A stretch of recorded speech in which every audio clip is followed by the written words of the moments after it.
Voice of south நேயர்களுக்கு வணக்கம். இந்த ஒரு நேர்காணலில் நம்மளோட சந்திக்கக்கூடிய நபர் யாருன்னு பார்த்தீங்கன்னா, திமுகவை சேர்ந்த மாநில மாணவர் அணி துணை செயலாளர் தமிழ்கா அமுதரசன். வணக்கம் சார். வணக்கம்.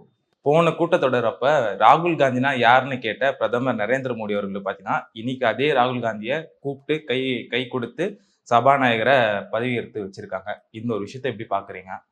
இல்ல, உள்ளபடியே இது மோடியினுடைய வீழ்ச்சி, மோடியினுடைய தோல்வின்னு நம்ம தொடர்ந்து பார்த்துட்டு இருக்கோம். அவங்க ஆட்சி அமைத்தாலும் கூட காரணம் என்னன்னா, காங்கிரஸ் முக்து பாரத் அப்படி சொல்லிட்டு சொன்னாங்க. அதே மாதிரி காங்கிரஸ் இல்லாத கூட்டத்தொடர் தான் நடக்க போகுது. நாடாளுமன்றத்துல காங்கிரஸ் பார்வையாளர்கள் மத்தியில அந்த கேலரியில உட்காந்துதான் பார்க்கணும். இனிமே அவங்க நாடாளுமன்றத்துக்குள்ளார வர முடியாது அப்படின்னு சொன்னாங்க. தொடர்ந்து எதிர்கட்சி வரிசையில இருந்த ராகுல் காந்தி அவர்கள் 2வது வரிசையிலாம் உட்கார வைக்கப்பட்டாரு, அலைகழிக்கப்பட்டாரு. ராகுல் காந்தி அம்பானி அதானி மோடிக்குள்ள தொடர்பை பத்தி கேள்வி கேட்ட உடனே அவரை சஸ்பெண்ட் பண்ணி நாடாளுமன்றத்துக்குள்ளார நுழைய விடாம பண்ணினாங்க. அவருடைய வீட்டை அரசு மீண்டும் எடுத்துக்கிச்சு. இப்படி தொடர்ந்து காங்கிரஸ், ராகுல் காந்தி தொடர்ந்து குறிவைக்கப்பட்டு நாடாளுமன்றத்துக்குள்ளார ராகுல் காந்தியே வரக்கூடாது, மிகப்பெரிய அளவுல காங்கிரஸ் ஜெயிக்க கூடாது அப்படின்னு தொடர்ந்து போராடினது பாஜக, மோடி.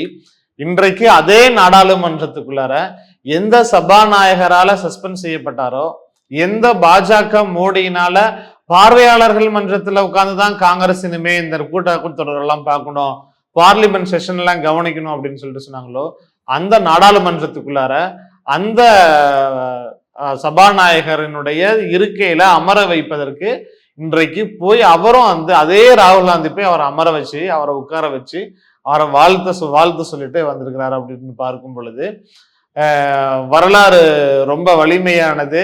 அதே போல இவர்களினுடைய சூழ்ச்சியா இருக்கட்டும், தமிழ்நாட்டுல ஒரு அம்மா சொல்லிட்டு இருந்தாங்க, கண்ணு கெட்டின வரைக்கும் எதிரியே இல்லை அப்படின்னு சொல்லி, அதே இருமா போடும் திமிரோடையும் இந்த நாட்டினுடைய பிரதமராக இருக்கக்கூடிய மோடி அதே தான் பேசினாரு. இன்றைக்கு அதெல்லாம் தவிடுபொடியாக்கி மக்கள் ஆட்சியில, ஜனநாயகத்துல இதெல்லாம் யாரும் தங்களுக்கான அந்த சர்வாதிகாரத்தை கையில் எடுத்துக்க முடியாது அப்படிங்கிறத இன்னைக்கு நாடாளுமன்றத்துல உறுதி செய்திருக்கிறத நாம் பார்க்கிறோம். அதே மாதிரி எலெக்ஷன் முடிஞ்ச உடனே மோடி அவர்கள் ஆட்சி அமைக்க மாட்டாரு, ஏன்னா இந்தியா கூட்டணி ஆட்சி அமைக்கும் சொல்லி சில பேசு பொருள்லாம் போச்சு. பட் இருந்தாலும் அவர் பெரும்பான்மை அவர் நிரூபித்த ஒரு காரணத்தினால ஆட்சியை அமைச்சாரு. மந்திரி பதவிகள் நிறைய பேருக்கு பிரித்து வழங்கப்படும், வேற கட்சி சேர்ந்தவர்கள் தான் போகும் சொல்லி தொடர்ந்து இந்தியா கூட்டணி சார்பா நீங்க எடுத்து வச்சிருந்தீங்க. இருந்தாலும் பார்த்தா பிஜேபியில இருக்க பெரும்பாலானருக்கு தான் பழைய அதே மந்திரி பதவி தான் இப்பவும் கொடுக்கப்பட்டிருக்கு. அதை தொடர்ந்து நாடாளுமன்ற கூட்டத்தோட தொடர்ந்த உடனே சபாநாயகர் பதவிக்கு இந்தியா கூட்டணி சார்பாகவும் போட்டியிடுவோம், ஸோ இந்த வாட்டி நாங்க யாருன்னு காட்டுவோம் சொல்லியிருந்தாங்க. ஆனா இருந்தாலும் அதே பழைய சபாநாயகரான ஓம் பிர்லா அவர்கள் தான் இப்ப தேர்வு செய்யப்பட்டிருக்காரு. இது இந்தியா கூட்டணிக்கு ஒரு அடியா இருக்கும் நீங்க நினைக்கிறீங்களா? இல்ல, இந்தியா கூட்டணிக்கு இதுதான் வெற்றி. அதே போல மோடி பெரும்பான்மை எந்த இடத்துலயும் நிரூபிக்கவே கிடையாது. இதற்கு முன்பாக கூட்டணி ஆட்சி அமைகிறப்பெல்லாம் அது விபி சிங் காலத்துல இருந்து, அதற்கு வாஜ்பாய் காலத்துல இருந்து ஒவ்வொரு முறையும் ஒன்றியத்துல கூட்டணி ஆட்சிகள் அமையும் பொழுது குடியரசுத் தலைவர் அந்த யாரு பிரதமர் வேட்பாளரோ அந்த கட்சியை கூப்பிட்டு நீங்க உங்களுடைய பெரும்பான்மையை நிரூபிக்கணும் அப்படின்னு சொல்லுவார். அப்ப அந்த கட்சிகள் என்ன பண்ணும், பெரும்பான்மையை நிரூபிப்பாங்க. நிரூபித்த பிறகுதான் அவங்க ஆட்சி அமைப்பாங்க. அதே போல் அமைச்சரவையில் இடம் கொடுப்பாங்க. அந்த ஆட்சிங்கிறதே அமையும் முறையாக. ஆனா இந்த முறை பாத்தீங்க அப்படின்னு சொன்னா அது தொடர்ந்து இருக்கக்கூடிய நடைமுறை, அதுதான் மரபு, அதுதான் சட்டம். ஆனா இந்த முறை மோடி தலைமையிலான இந்த ஆட்சி அமைஞ்சிருக்கக்கூடிய பிரதமராக இருக்கக்கூடிய இந்த கூட்டணியில இப்ப பாஜகவுக்கு 240 சீட்டு தான். நீங்க இந்த குடியரசுத் தலைவர் என்ன பண்ணிருக்கணும் அப்படின்னு சொல்லி பாத்தீங்கன்னா, இவர்களுடைய பெரும்பான்மையை நிரூபிங்க அப்படின்னு சொல்லி அழைப்பு விடுத்திருக்கணும். பாஜக தலைமையிலான கூட்டணி என்ன பண்ணிருக்கணும், அவர்களுடைய பெரும்பான்மையை நிரூபிச்சிருக்கணும். அதை நிரூபித்த பிறகு அதுக்கு அப்புறம் தான் இவங்க ஆட்சி அமைச்சிருக்கணும். அதே போல அமைச்சரவை கொடுத்துருக்கணும். ஆனா வழக்கத்துக்கு மாறாக, சட்டத்துக்கு புறம்பாக இந்த குடியரசுத் தலைவர் என்ன பண்ணாங்க, அதை பத்தி எதுவும் பேசவே இல்லை, எந்த இடத்துலையும் சொல்லவும் இல்லை, நேரடியாக ஆட்சி அமைச்சாங்க. அதே மாதிரி நீங்க இப்ப கேட்டது மாதிரி இப்ப சபாநாயகரனுடையதுங்கிறது அந்த சபாநாயகர் பொறுப்பு அப்படிங்கிறது வரலாற்றிலேயே இப்பதான் முதல் முறையா இந்த ஓட்டு முறையில தேர்வு செய்யப்பட்டிருக்கிறாங்க. காரணம் என்ன அப்படின்னு சொன்னா, இது வரைக்குமே எப்படி நடக்கும் அப்படின்னு சொன்னா, சபாநாயகரனுடைய தேர்வு அப்படிங்கிறது ஆளும் கட்சி, எதிர்கட்சி 2 பேரும் முழு மனதாக ஒத்துழைப்போடு ஒரு மனதாக தேர்வு செய்யப்படக்கூடியவர் சபாநாயகராக இருப்பாரு. இப்போ பாஜக மைனாரிட்டி அரசு, அப்ப அந்த பாஜக மைனாரிட்டி அரசு என்ன பண்ணிருக்கணும் அப்படின்னா, இவங்க கிட்ட கோரிக்கை வைக்கிறாங்க. எங்களுக்கு சபாநாயகர் இருக்கை தான் எங்களுக்கு வேணும்னு சொல்லி அவருடைய கூட்டணியில் இருக்கிற கட்சிகளே ஏற்கனவே கோரிக்கை வச்சிருந்தாங்க. அது நிராகரிக்கப்பட்டது. அப்ப துணை சபாநாயகர் பொறுப்பாவது என்ன பண்ணணும் அப்படின்னு சொன்னா கூட்டணி கட்சிகளுக்கு கொடுக்கணும் அப்படிங்கிறது தான் காங்கிரஸ் கட்சியினுடைய தலைவராக கூடிய ராகுல் காந்தி அவர்கள் போய் கீழே வைக்கிறாரு. அதையும் அவங்க ஏற்க மறுக்கிறதுனால என்னதான் மைனாரிட்டி அரசாக இருந்தாலும் பாஜகவிற்கு, மோடிக்கு அந்த சர்வாதிகார சிந்தனையை தாங்குற இருமாப்பு இன்னும் குறையல. அப்படிங்கிறதுனாலதான் அவங்க அந்த சபாநாயகர்களுடைய பொறுப்பையும் விட்டு தரல, அதே போல துணை சபாநாயகர்களுடைய பொறுப்புகளையும் விட்டு தரல. காரணம் என்ன அப்படின்னு சொன்னா, சபாநாயகர் அவையில இல்லாத நேரத்துல துணை சபாநாயகர்கள் தான் அவையை வழிநடத்தக்கூடிய இடத்துல இருக்கிறாங்க. அதே போல அந்த நாடாளுமன்ற உறுப்பினர்களை சஸ்பென்ஷனா இருக்கட்டும், முக்கியமான மசோதாக்கள் மீதான ஒப்புதலாக இருக்கட்டும், அது எல்லாமே யார் கொண்டு வர போறாங்க அப்படின்னா சபாநாயகரோ துணை சபாநாயகரோ தான் கொண்டு வர போறாங்க.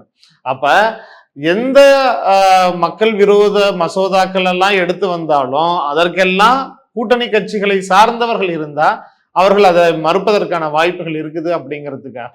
ரெண்டாவது நீங்க பாத்தீங்கன்னா 155 எம்பிகளை வந்து சஸ்பெண்ட் பண்ணாங்க. அது இப்ப துணை சபாநாயகர் வேற ஒருத்தரா இருந்தா அதற்கெல்லாம் அனுமதிக்க மாட்டாங்க. பாஜகவினுடைய மக்கள் விரோத மசோதாக்களாக இருக்கட்டும், ஜனநாயக படுகொலைகளாக இருக்கட்டும், இது எல்லாத்துக்கும் துணை போனவர் யாருன்னா இந்த ஓம் பிர்லா இதற்கு முன்பாக. அப்ப இவரே தொடர்ந்தாருன்னா தான் பாஜகவிற்கு ரொம்ப தோதா இருக்கும். அதே போல துணை சபாநாயகர்களும் இவர்களுடைய ஆட்களாக இருக்கணும் அப்படிங்கிறதுக்காகத்தான் பாஜக என்ன பண்ணுது அப்படின்னு சொன்னா அவங்க வேண்டாம் அப்படின்னு சொல்லிட்டு அதை நிராகரிக்குது. அப்ப இதை அம்பலப்படுத்த வேண்டிய தேவை யாருக்கு இருக்குது? இதை வந்து தூளுரித்து நாட்டு மக்களுக்கு தெரியப்படுத்த வேண்டிய கடமை யாருக்கு இருக்கு அப்படின்னா பிரதான எதிர்கட்சியாக இருக்கக்கூடிய காங்கிரஸுக்கும் ராகுல் காந்திக்கும் இருக்குது. அதனாலதான் நீங்க வந்து ஒரு மனதாக தேர்வு செய்யப்பட்டு யாருடைய ஒப்புதலும் இல்லாம தேர்வு செஞ்சுட்டு இருந்தீங்க. யாருக்கு சட்டசபை அந்த நாடாளுமன்றத்துக்குள்ளார வரக்கூடாதுன்னு நினைச்சீங்களோ அவரே இன்னைக்கு நாடாளுமன்றத்துக்குள்ளார வந்துட்டாரு. பெரும்பான்மையான எதிர்கட்சியாக, வலிமையான கூட்டணியாக இன்னைக்கு இந்தியா கூட்டணி தலைவர்கள் இருக்கிறாங்க. இப்ப இவங்க வந்து முடிவு செய்யக்கூடிய இடத்துல இன்னைக்கு போட்டி போடக்கூடாத இடத்துல இருக்கிறாங்க. இதையெல்லாம் தாண்டி இன்றைக்கு கேள்வி எழுப்பக்கூடிய ஒரு இடத்துல இன்னைக்கு காங்கிரஸ் கட்சி இருக்குது, ராகுல் காந்தி இருக்கிறாரு. அப்படிங்கும் பொழுது இது உள்ளபடியே இந்தியா கூட்டணிக்கும் காங்கிரஸுக்கும் இந்தியா கூட்டணியில் இருக்கக்கூடிய கட்சிகளுக்கும் தலைவர்களுக்கும் பெருமை வெற்றி. ஏன்னா தான்கிற இருமாப்போட மோடி இருக்க முடியாது. ஆனா இன்னமும் அப்படிதான் இருந்துட்டு இருக்கிறாரு. அதை கேள்வி கேட்கக்கூடிய இடத்துல இன்னைக்கு இந்த கூட்டணி இருக்குது அப்படிங்கிறத நம்ம சொல்லிட்டு இருக்கோம். அதே மாதிரி நீங்க சொன்னபடியே ஓம் பிர்லா அவரோட ஹிஸ்டரி எடுத்து பார்க்கும்போது ஆளுங்கட்சிக்கு எதிராக எந்தெந்த எம்பிக்கள்லாம் கேள்வி எழுப்புறாங்களோ அவர் வந்து தொடர்ந்து சஸ்பெண்ட் செய்து கொண்டு இருந்தார். அந்த வகையில தான் இன்னைக்கு நடந்த இந்த ஒரு கூட்டத்தொடரில் வந்து ராகுல் காந்தி அவர்களுமே சொல்லியிருந்தாரு, நீங்க ஒரு சபாநாயகர் 2 பக்கத்துக்கும் நடுவுல இருந்து பேசணும், ஒரு பக்கமா இருந்து பேசக்கூடாது சொல்லிட்டு அவரோட கருத்துக்களை தெரிவிச்சிருந்தாரு. அதே மாதிரி திமுக சேர்ந்த டிஆர்பி பாலு அவர்களும் என்ன சொல்லியிருந்தாங்கன்னா, உங்களோட பிஜேபியோட நண்பர்களால தான் இன்னைக்கு நீங்க சபாநாயகர் பதவியில வந்து உட்காந்துருக்கீங்க. ஸோ இருந்தாலும் ஜனநாயக முறைப்படி நீங்களும் நடந்துக்கணும்னு சொல்லிட்டு அவரோட வாதத்தை எடுத்து வச்சிருக்காரு. அவர் ஜனநாயக பாதைப்படி நடந்துப்பாரு நீங்க நினைக்கிறீங்களா? கண்டிப்பா நடக்கிறமா ஜனநாயக பாதையில, ஜனநாயக முறையில சட்டத்துக்கு உட்பட்டு நடக்கிறவரா இருந்திருந்தா அவரை பாஜக தேர்வே செஞ்சிருக்காது. இவருடைய ட்ராக் ரெக்கார்டு என்ன அப்படின்னு நம்ம எடுத்து பார்த்தோம் அப்படின்னு சொன்னா, கடந்த 5 ஆண்டுகள்ல மிக மோசமான ஆட்சியை நடத்தின பாஜக மோடி தலைமையிலான இந்த ஆட்சியில நடந்த அனைத்து அழிச்சாட்டியங்களுக்கும், மக்கள் விரோதமான மசோதாக்கள் அனைத்துக்கும் ஒப்புதல் கொடுத்தவர் யார் அப்படின்னு சொன்னா ஓம் பிர்லா. மணிப்பூர் பத்தி மோடி அவர்கள் பேசாதப்ப அதை பத்தி எதிர்கட்சிகள் கூச்சலிட்டப்ப, அதே போல அதானி தொடர்பாக அம்பானி தொடர்பாக மோடிக்கு பாஜகவுக்கு இருக்கக்கூடிய அந்த ரகசிய உறவை அம்பலப்படுத்தினப்ப அதை குறி வச்சு ராகுல் காந்தி அவர்களை அந்த நாடாளுமன்ற அவையில இருந்து சஸ்பெண்ட் பண்ணது யாரு அப்படின்னு சொன்னீங்கன்னா ஓம் பிர்லா.